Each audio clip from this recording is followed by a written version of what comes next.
জীবন নাটকের চেয়েও নাটকীয়। তামিম ইকবাল খানের জন্য এই কথাটাই বোধহয় সবচেয়ে বেশি করে প্রযোজ্য। নানান নাটকীয়তার পর মাত্র 4 দিন আগে বিসিবির বহুল আলোচিত নির্বাচন থেকে সরে দাঁড়িয়েছেন বাংলাদেশের সাবেক এই অধিনায়ক।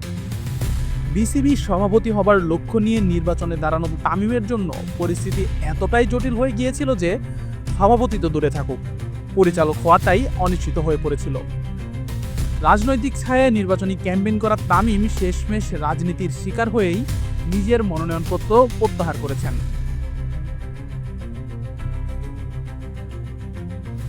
শুরু থেকেই বাংলাদেশ জাতীয়তাবাদী দল বিএনপির ছত্রছায়া ও সমর্থনের হাত ছিল তামিমের ওপর।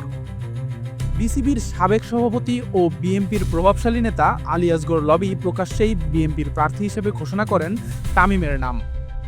এছাড়াও বর্তমান সভাপতি আমিনুল ইসলাম ও ক্রীড়া উপদেষ্টা আসিফ মাহমুদের বিরুদ্ধে প্রভাব খাটানোর অভিযোগ নিয়ে তামিম সংবাদ সম্মেলন করেন বিএনপির আরেক কেন্দ্রীয় নেতা ইশরাক হোসেনকে সাথে বসিয়ে।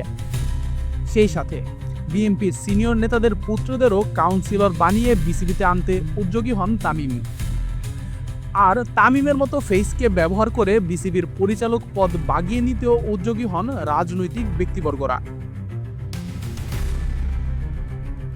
আর এই পোষ্যকোটা ব্যবহারকেই ভালোভাবে নেননি প্রকৃত সংগঠকরা। এদিকে আবার প্রাথমিকভাবে পাঠানো কাউন্সিলর লিস্ট বাতিল করে বিসিবির গঠনতন্ত্র মেনে নতুন লিস্ট পাঠাতে বলা হয় প্রশাসকদের। সেখানে আবার রাজনৈতিক পরিচয়ে আসা বেশিরভাগই বাদ পড়ে যান।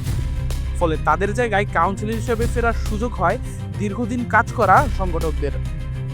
যেহেতু বিসিবির বর্তমান সভাপতির কারণেই পুনরায় কাউন্সিলরশিপ ফিরে পেয়েছেন সংগঠকরা, তাই তামিমের নিশ্চিত ধরে রাখা ক্লাব ক্যাটাগরির কাউন্সিলররাও ভিড়ে যান বুলবুলের কোরামে। তাই অনেকটা নিজেদের শুধরে নিয়ে বুলবুলের সাথেই সমঝোতায় যায় বিএনপি।